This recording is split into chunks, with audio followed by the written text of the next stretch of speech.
Well, hello everyone. This is Dr. John Pobanz recording this instructional video in behalf of Cottonwood Laboratory. I've been excited to be collaborating with them over the last year or so on 3D custom MARPEs. I really felt like there was room in the market for another choice, and man, they've met that challenge amazingly well. They were already going on that path anyway, and I was just compelled to get involved and help out. This video is showing how first it's really important, pausing, to try in your appliance before you do anything, right? And even before that, get a real thorough informed consent. Make sure your patients understand what the story is. I'm happy to share with you my informed consent, but you can't be too thorough about that before diving in.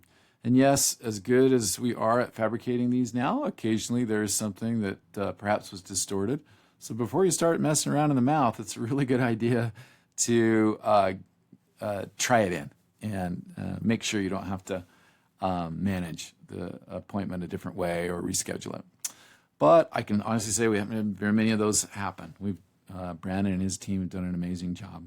So after try-in, then you want to place topical anesthetic. Of course, I think a lot of us that have placed TADs or done in-office gingivectomy procedures have our favorite high speed and high intensity topical anesthetic compound. This is lidocaine, phenylephrine, and prilocaine, as well as tetracaine, all in one compound. And if you need a recipe for that, I'm happy to help you with that, johnpobanz@gmail.com. But our protocol is to place that with a single ply of gauze at the junction of the horizontal palate and the lateral wall of the alveolus. And we do that at the back of the mouth, right where the greater palatine artery, nerve, and vein live.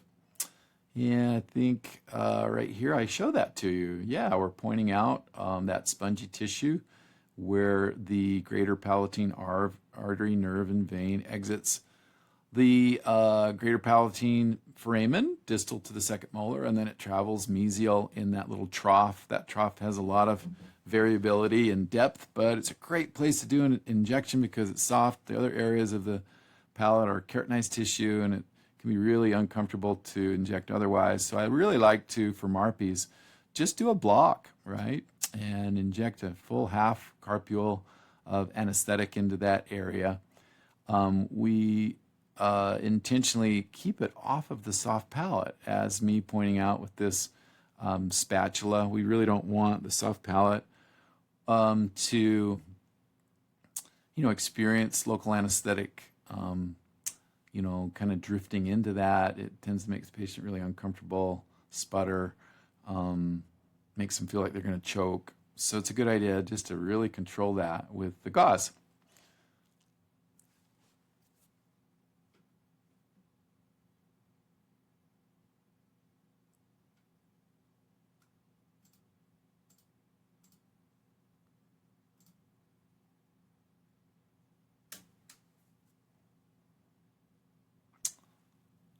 It's always good to kind of inspect the seat, that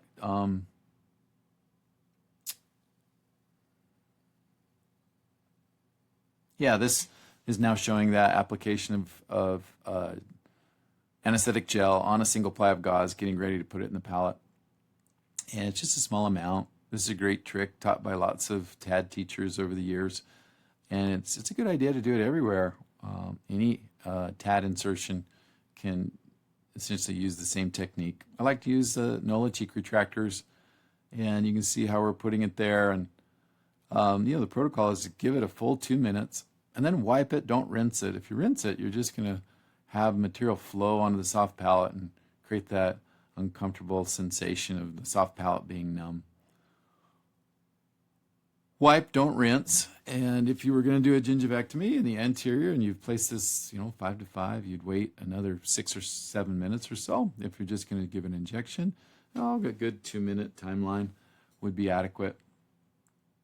And of course, now I'm testing the tissue, and now I've got my maxillary needle and I've bent that at a mild angle and I'm doing my injection. A good choice is Citinest bupivacaine because it is low acid content for this injection initially. Of course, you can do the same thing at the infiltrations of the lumens themselves. And a lot of people are following up at the end of their procedure with an injection of Marcaine for several hours of comfort at home. I think that's a good tool also. So for this injection, endo ice and topical is a good idea. So for cementation, we love our 3M multi-cure material, liquid powder. I cement all my herbs appliances with it. I can honestly say I've never seen decay under any appliance using this over 27 years in practice. It's really reliable with its strength. Unitech's just a great adhesive company all the way around, or 3M, I guess. We don't even have Unitech anymore. It's called Solventum. But about 1/4 of a coin, right, is about 25-cent piece, a quarter there, and 2 millimeters of depth is the diameter that I teach of the liquid on the mixing pad, and then one of the big scoops of the powder scoop, and then you incorporate it, mix it together, and put it on all of these interfaces, not just the MiCAD Band 6, but also the lingual extensions on the 7s, the 5s, and the 4s. I really like to include those adjacent teeth for adult male MARPEs. More and more we're incorporating aligners into our expansion with a slow turning protocol, and so you might not extend as much to the 4s initially, but the 5s, and then have less to remove as the patient. And also for a certain amount of time with the time that it takes for the bony fill to occur. So 5 months from after your last turn, you're keeping it in there. So this is just showing me using positive finger pressure to seat the appliance. Some of the appliances we've intentionally relieved the spongy area between 5s, 6s, and 7s to accommodate the tiger screw. So there's a little bit of pushback right here. And so you want to seat it completely with one finger, wipe the extraneous material, four-handed technique for someone else to cure it over your shoulder while you maintain that positive pressure. I think all of us understand what a seated appliance looks like instead of something that is not seated. But you want to be really thorough with that. Kind of a bummer to look at it and have it not be seated on one side before you put your TADs in, right? Because all of your TAD placement is based on the index of a fully seated appliance. So now I'm just injecting into those lumens. These are images from 2 different TAD insertions, 2 different patients, kind of combined to help you understand. This would be a young adult male who only needed 2 TADs in the anterior and 2 lateral TADs, whereas the other case is an adult male who not only received TAD insertion, but also a piezo incision. So a young adult male and an older adult male, different protocols, right? Different number of TADs. That's the whole point of customization. The number of TADs needed for each individual patient. We've come so far in the last 8 years. It's exciting to be rendering this treatment. Both of these patients end up reporting amazing changes in nasal volume, nasal breathing improvement, in addition to achieving their orthodontic occlusion goals of crossbite correction. You do get a TAD insertion map with your case that kind of labels the TADs numerically with the corresponding length and diameter. Now they're all 2 millimeter diameter stainless steel TADs, super TADs from BioRay, but knowing the lengths that are customized based upon the insertion map is pretty cool. TAD insertion map. You also got screenshots showing the coronal views of the TADs and their bicortical engagement. I like that because chairside I can kind of expect resistance and after many insertions anticipate how much left index finger pressure to place on my electric driver. This is set at 20 Newton centimeters. I think that's a good place to start with your electric driver, whether it's the Orthonia or some of the others. Now I'm kind of pointing out the 90-degree ratchet. We do all of our initial insertions with the electric driver and then finish off with the 90-degree, or a little bit of both, toggling in between. I'm pointing out the 25 millimeter TAD insertion driver. That's your kind of default instrument to go into your driver at 20 Newton centimeters. Note that I've got my 90-degree ratchet ready and my 35mm driver. That's what I'm pointing out right there. So if I have a really vaulted palate and I'm inserting a long ways, I'll pause right there for a moment. Notice that the head of that tad has had the mushroom head intentionally removed. That's something you can do in your own lab with a Joe Dandy disc, or a heatless stone is even better. And notice that I'm carefully not handling the threads of the tad with my gloved finger. We don't want to contaminate that. And it's even a good practice once you've removed it from the pouch like this and even sterilize it in your own sterilizer in the pouch, that you dip the threads of that tip in peroxyl antibacterial right before you actually insert. I don't think this video shows that, but that's the standard practice for me. Mushroom head removed for patient comfort and ready to engage in my driver and then insert.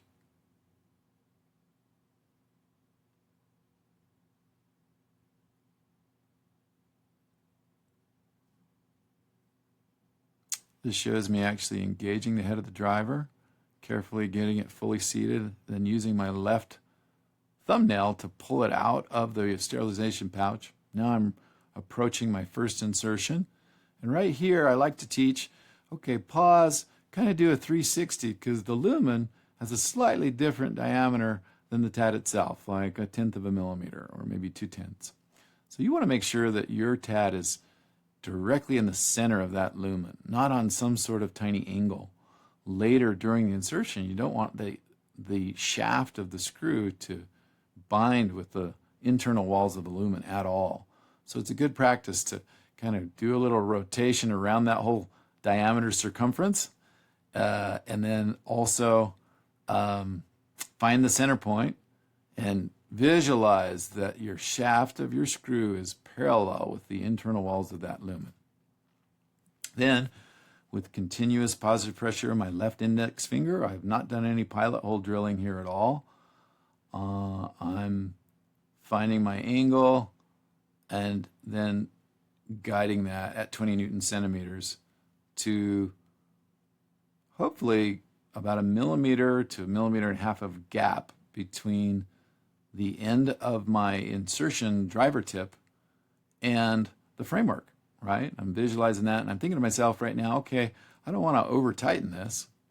I'm going to insert it to about that point, then put my other tads into that point, and then come back to using my 90-degree ratchet. Now, if I do experience some binding, or I've escalated from 20 to 25 to 30 or even 35 Newton centimeters and it doesn't go to that point, I have some choices. I can back it off and bring it out a little bit and kind of create the equivalent of a mini pilot hole, reestablish my insertion angle, and then initiate insertion. That kind of take it in, back it off, take it back in technique is really effective.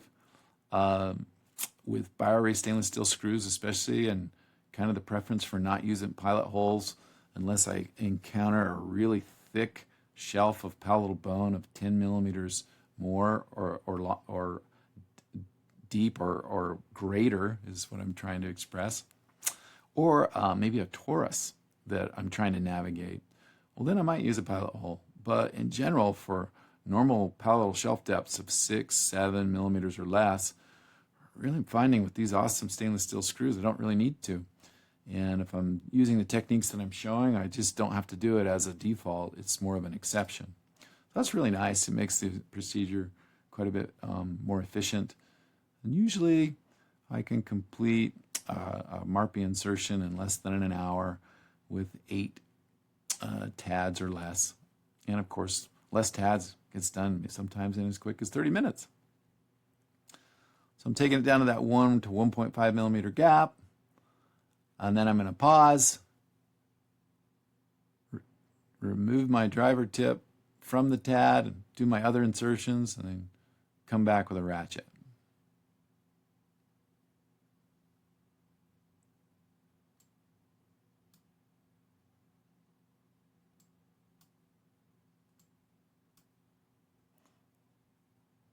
Now it shows me kind of coming to that left anterior tad insertion and go up following the same method. I've finished my TAD insertions in the anterior, and now I'm getting a little binding. I'm saying, I'm going to overcome some of that with my 90-degree ratchet.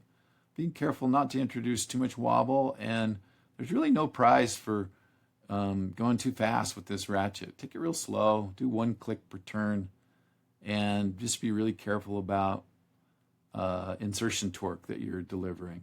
Less is more, right? Primary stability and secondary stability of the TAD is what we have in mind here.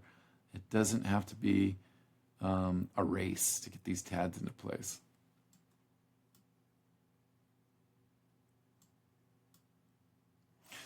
It skips now to a different insertion of lateral TAD placement. Again, I'm getting it down to 1.5 and kind of going anterior, right, posterior, left, posterior, right, anterior, left, finishing up with the lateral TADs at the end. That's usually my sequence. And then going back with the 90-degree ratchet on all of them in that same pattern. Just like tightening the lug nuts on a spare tire when you put it on. You want even distribution, just like inserting furniture from IKEA. Don't tighten all the screws. Do them initially and tighten them all up at the end. And then we're applying comfort resin to each of the TAD heads to finish. And I think this shows us just going through that process on each of them, and even modifying them and smoothing them off for comfort here at the end. Then we pause and we make a video of how to turn it with the tiger screw on the patient's phone, so they have it for reference at home. We're talking about comfort control, 800 milligrams of Tylenol when they sit up from the chair. I'm telling them to take 500 milligrams of Tylenol 6 hours later. And then from there, if I anticipate a low pain threshold, maybe I am prescribing 4 tablets of Tylenol 3, insertions on a Friday. They can take one of those at night before bed, take the edge off, especially that first night or the second night. Not real common, though, to be needed and necessary. But if I want to be proactive, meet that patient's need ahead of time, or I'm worried about how well they're going to be able to reach me, sometimes I'll do that to manage their discomfort. But the video of the tiger screw turn on their phone is really helpful. And then I find that it's really great just to have patients come back in 3 weeks. Turn it once a day. Send me a photo when you get a diastema, and then we'll react. If I'm doing the no diastema protocol that's being published and shared all over, then I might have them pause, come in for a scan, have an Essex made to hold the movement, make the aligners with the prescribed 0.17 millimeters of diastema control, and then resume at 1 turn a week, or even 2 turns a week if you do the math carefully in the ClinCheck. Lots of sharing out there for that. But I really like the customization. I love doing Invisalign simulations ahead of time to know how much I'm going to expand the case and how much the lower arch will upright. Of course, if we're trying to maximize expansion, we may need to add SFOT to the lower arch to accommodate expansion. Finding an oral surgeon near you to collaborate with on that element of treatment is really important. So that really is start to finish a MARPE insertion. Feel free to reach out to me at johnpobanz@gmail.com. I'm happy to answer questions that may not have been in the video. And I'm excited that I get to collaborate with Brandon Farley and Cottonwood Lab on this journey of providing an alternative for 3D custom MARPEs. They've done a great job supporting my practice, and I'm thrilled to be involved. Thanks again for tuning into this.